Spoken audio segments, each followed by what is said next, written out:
தேசிய அளவில் சர்வதேச அளவில் பல பதக்கங்களை வென்ற நம்முடைய தமிழ்நாட்டு வீரர்கள் வீராங்கனைகளுக்கு முதலமைச்சருடைய அறிவுறுத்தல் பேரில் உயரிய ஊக்கத்தொகை ஹை கேஷ் இன்சென்டிவ்ஸ் கிட்டத்தட்ட ஒரு 14 கோடி ரூபாய் இன்னைக்கு கிட்டத்தட்ட 600 ஸ்போர்ட்ஸ் பர்சனுக்கு வழங்கப்பட்டிருக்கு. அவங்க நிறைய கோரிக்கைகள் வைத்திருக்கிறாங்க. கண்டிப்பாக அந்த கோரிக்கைகள்லாம் முதலமைச்சருடைய கவனத்திற்கு எடுத்து சென்று நிறைவேற்றுவோம்னு கூறிக்கொள்கிறேன். உங்களின் சார்பாக விளையாட்டு வீரர்களுக்கு வாழ்த்துக்களை தெரிவிச்சுக்கிறேன்.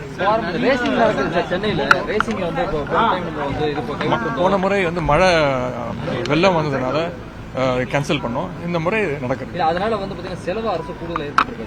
இல்ல, இந்த வாட்டி எந்த செலவும் கிடையாது. நிறைய ஸ்பான்சர்ஸ் முன் வந்திருக்கிறாங்க. நிறைய ஸ்பான்சர்ஸ் எதிர்பார்த்ததை விட அதிகமான ஸ்பான்சர்ஸ் வந்திருக்கிறாங்க. அதனால இந்த முறை போன முறை இல்லாம இந்த முறை ஆகஸ்ட் 31 செப்டம்பர் 1ஆம் தேதிகளில் ரேஸ் நடக்கும். யாரையும் கட்டாயப்படுத்தி யாராவது ஒருத்தர் பேர் சொல்லுங்க. இல்ல, ஸ்பான்சர் பேர் சொல்லுங்க. ஸ்பான்சர்லாம் அப்படிங்க கட்டாயப்படுத்த முடியும். சார், நிறைய நல்ல விஷயங்கள் ஸ்போர்ட்ஸ்ல வெளியில தெரிய வந்துட்டு இருக்கு. ஆனா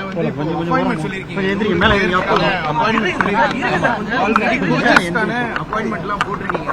எஸ்டிஏடி கோச்சஸ்லாம் அந்த கோச்சஸ்ல பாத்தீங்கன்னா சீனியர் கோச்சஸ் முன்னாடி இந்த கோச்சஸ்க்கான அப்பாயின்மெண்ட் மிஸ் ஆயிருக்கு அப்படின்னு நிறைய பேர் வருத்தப்படுறாங்க. அப்படியா? நீங்க எழுதி கொடுங்க, நான் என்னன்னு பாக்குறேன். கண்டிப்பா இந்த முறை அசம்பிளிலேயே சட்டமன்றத்தை அறிவிச்சேன். முதலமைச்சர் சொன்ன அறிவித்தபடி 100 ஸ்போர்ட்ஸ் மேனுக்கு கண்டிப்பா இந்த வருஷம் வேலை வாய்ப்பு கண்டிப்பா உறுதி செய்யப்படும். இன்னும் ஒரு ஏற்கனவே ஒரு 28 அப்பாயின்மெண்ட் ஆர்டர் ரெடியா இருக்கு. 50 பேருக்கு வந்தோமே முதலமைச்சர் தலைமையிலே முதலமைச்சர் கையாலே அது கொடுக்கறதுக்கான ஏற்பாடு நடந்துட்டு இருக்கு.